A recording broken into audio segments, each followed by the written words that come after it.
Eu sempre gostei de desenhar, né? Quando eu era criança meus pais moravam com a minha avó, né? E no bairro não tinha muitas crianças, assim, então eu só ficava desenhando. E daí isso, assim, foi na escola, a professora falou para minha mãe colocar eu em um curso de desenho, né? E daí com 11 anos eu entrei num curso. E daí fiquei nesse curso até 16 anos. E eu ia todos os dias, assim, era tipo um ateliê, assim, sabe? Era só molecada. E a gente ficava lá fazendo, né, os desenhos. E daí eu fui, assim, aquilo pra mim era diário, né? Só que daí até teve uma história bem chata que esse professor, depois, quando eu tava com 16 anos, ele falou que não me via mais como uma aluna, mas sim como uma mulher. Isso me traumatizou muito, daí eu saí do curso. Eu demorei um pouco pra retomar os desenhos, né? Porque isso me deixou em choque, assim, né? E daí depois eu entrei em outro curso e foi até que eu decidi fazer faculdade, né, de artes visuais. E na faculdade, né, que eu comecei a ter uma ideia mesmo, né? Porque uma coisa é o desenho técnico, né, o desenho artístico. E outra coisa é as artes visuais, né? É uma coisa muito mais ampla. Depois da faculdade, né, teve o ateliê do Sesc, isso também mudou muito minha visão. E eu nunca, assim, pensei em fazer outra coisa. Até já dei aula, né? Eu dou aula de artes, né, às vezes em escola. Até também já tentei trabalhar em lojas, no comércio. Mas não é uma coisa, assim, que eu gosto, não adianta. Na adolescência não tinha muito, assim, né? Era só as imagens que eu achava bonita, eu queria reproduzir.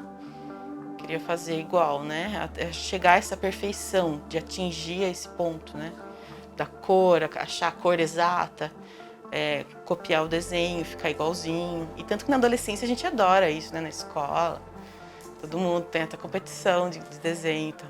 Depois foi assim, eu sempre gostei das coisas mais obscuras, assim, umas coisas a ver com a morte, porque a morte sempre esteve presente no meu pensamento, assim, mesmo antes da pandemia.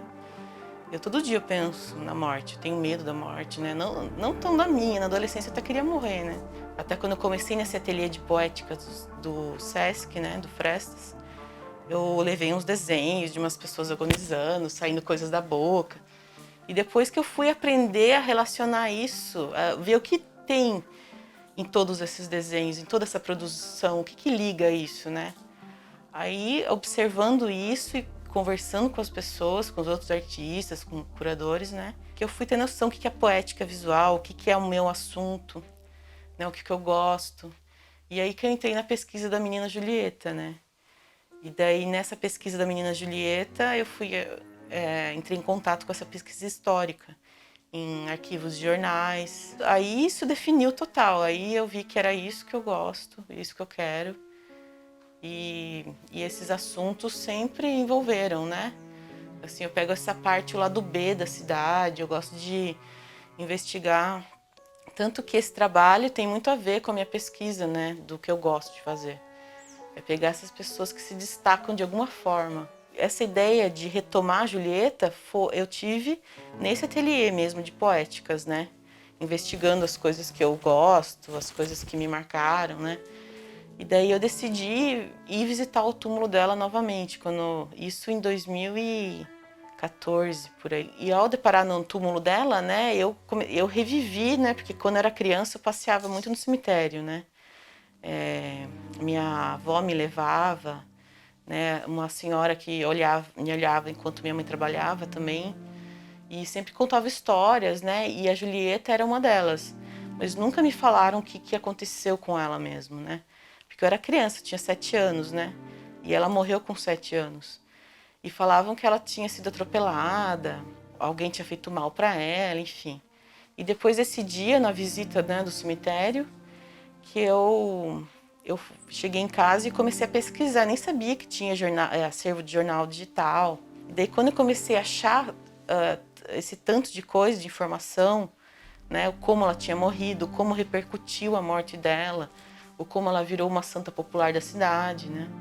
E isso que foi me alimentando, assim, que eu fui ficando obcecada mesmo. Eu queria saber tudo sobre a Julieta, eu queria achar os parentes dela, eu queria saber quem que mantinha a capela dela.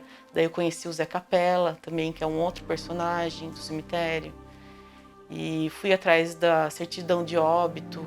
Eu só não achei o processo criminal, né? Eu fui no fórum, nossa, eu fui em todas as sessões do fórum, um empurrava para outro, todo mundo dava risada quando falava de 1899, né? Coisa que não era para ser, né?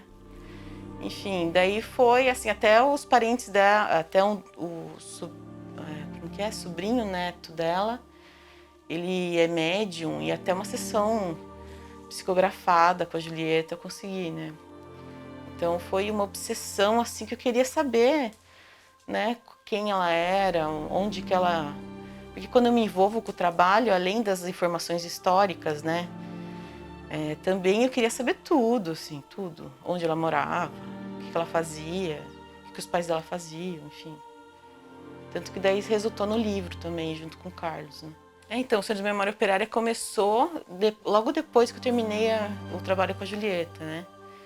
Assim, eu nunca termino o trabalho total, porque eu sempre acabo retomando esses personagens em outros trabalhos, né. Começou porque eu queria ver fotos da época que a Julieta existia em Sorocaba, né, fotos de pessoas. Daí eu fui na biblioteca infantil, eu sempre gostava de ir lá pegar uns livros, né, sobre Sorocaba com o José Rubens. E eu pedi para ele, né, se ele não tinha fotos. Daí ele me passou um pendrive, e daí chegando em casa eu vi a foto da fábrica Nossa Senhora da Ponte, né, com aquele grupo inteiro das operárias, né, e operários. E aquilo me impressionou muito, eu adorei aquela foto. E eu queria achar a Julieta nas fotos, na verdade, por isso que eu queria as fotos de gente, né. E daí nisso eu vi várias Julietas ali, né, assim, várias meninas, muitas meninas pequenas e muitas mulheres. E eu fui dando zoom assim no rosto delas e daí aquilo me despertou o mesmo interesse que eu tinha na Julieta, de saber quem elas eram, como era a história delas, por que elas estavam trabalhando ali, por que crianças trabalhando ali, né? Porque a maioria eram mulheres, aquelas roupas, porque a maioria era tecidos brancos, enfim. E daí eu fui pesquisando nisso, daí que eu achei também o trabalho do Carlos, o Memória Operária, o livro Memória Operária, e o folheto, tipo uma publicação pequenininha sobre a greve de 17 em Sorocaba. E também nesse folheto estava assim, por um centro de estudos do operariado. Quando eu entrei em contato com esse folheto sobre a greve de 17 e por um centro de estudos do operariado, que eu falei com o Carlos, né? Vamos retomar essa ideia, mesmo sem dinheiro, sem sede. Dá pra gente fazer pela internet e depois vai conseguindo, né? Ele topou, daí a gente começou, fez uma página no Facebook, foi atrás de material, a gente sempre tá atrás de material. Ele me passou várias coisas também, que ele guardou todos esses anos de jornais referente a isso. E daí foi assim, daí a coisa foi crescendo, né? A gente viu a importância mesmo disso. E tá desde, né, essa ideia do centro foi desde 2016, 2017, né? Essa ideia foi amadurecendo. Tanto que em 2017 a gente fez um evento, o centenário da greve geral de 17, né, junto com a UFSCar. E na época o ateliê também abrigou uns filmes dessa semana. Para esse projeto, né, tem muito a ver com o meu trabalho, né, com as coisas que eu gosto de pesquisar. E eu escolhi assim, como o João de Camargo ele representa, né, essa exposição, né, e toda essa mística, todas essas histórias, né, tem muitas histórias, né, por trás disso. E o córrego mesmo da Água Vermelha, tudo. E eu decidi assim pegar uns personagens da história de Sorocaba, né, que se destacaram por alguma obsessão, por alguma convicção, pessoas diferentes que desconfiavam de algo. Sabe, pessoas que de alguma forma não era assim, sabe, deixava a vida levar e a rotina normal e nasce, vive e morre. São pessoas que se destacam por alguma coisa, né? Então eu comecei a elencar alguns personagens, né, algumas pessoas, né? Por exemplo, o Beduíno, né, que foi, tem até um documentário sobre ele, que foi um guerrilheiro de Sorocaba, né? Ele estava envolvido naquele evento do trem pagador, do assalto ao trem pagador, o Seu Juvenil, que morava ali também no bairro da Água Vermelha, vizinho de João de Camargo, e ele cuidava de uma cruz que havia ali, que era do menino José de Paula Neto, que antes, né, em Sorocaba, tinha várias cruzes que as pessoas, assim como teve da Julieta, né? E ele veio de um quilombo, ele tem toda uma história, ele era um personagem também. Quase como, assim, não tanto, né, como o João de Camargo, mas fazia lembrar o João de Camargo, né? A benzedeira que havia ali, a dona Alzira, que morreu com 92 anos. Tem várias sessões, né? Tanto dessas pessoas envolvidas com a religiosidade e misticismo, essas pessoas da resistência, né? Tipo o Mantovani mesmo também, que eu vou retratar, que ele foi um operário e depois ator, diretor teatral. E a história dele se destaca em Sorocaba, né?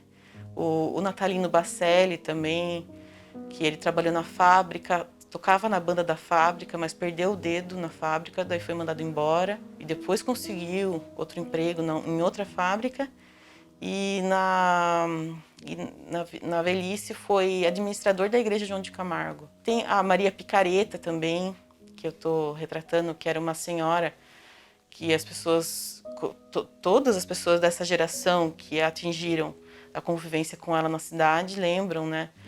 Que ela era chamada de Maria Picareta porque ela gostava de andar toda maquiada, toda emperiquetada.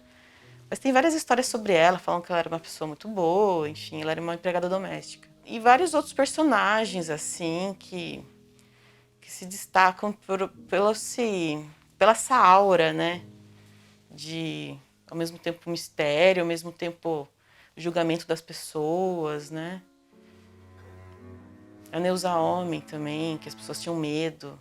Enfim, eu fui pegando várias pessoas dentro dessa história, né?